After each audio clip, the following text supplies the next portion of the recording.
Lagyan na natin yung bangus na yan. Na ito. Oh. Yan. Bistig with kangkong. Kangkong yan. Yan. Ayan na yung sibuyas niya.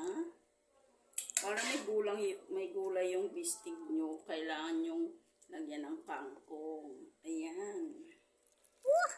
Yummy.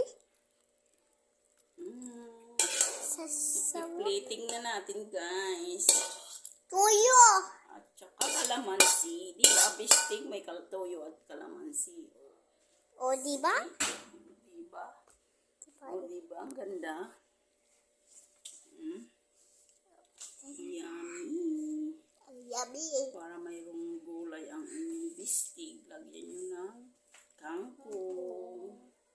Para maganda tingnan. At masustansya pa.